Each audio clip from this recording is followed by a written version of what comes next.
Hello mga momshi! So, eto nga, gumagawa ako ng siomay dahil sobrang nag-crave talaga ako ng siomay. Pero gusto ko talaga yung siomay ng 7-Eleven pero wala talaga akong mahanap sa kahit anong branch ng 7-Eleven. So, ayan, at gumawa na nga lang ako para masatisfy ang aking craving. So, yan lang ang ginawa ko. Siyempre, lutuin muna natin yung ating pinakabawang. Ayan ang ating bawang. Wait lang natin mag-brown yan.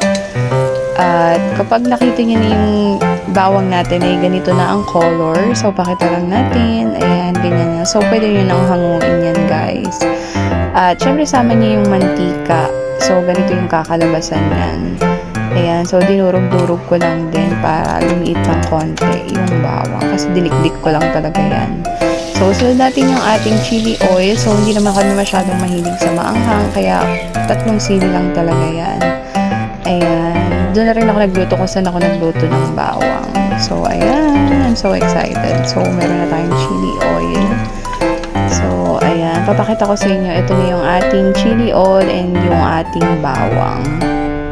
Siyempre, gumawa na rin ako ng ating toyo na tinimplahan. Lagyan ko ng konting asukal yun, guys, para hindi masyadong maalat. So, eto na yung ating siomay. O, diba?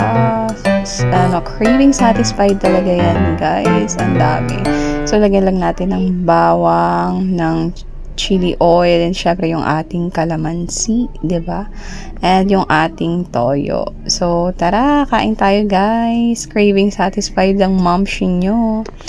Tara, yun lang. Bye! Sabay-sabay tayong matakam. Thank you for watching. Bye!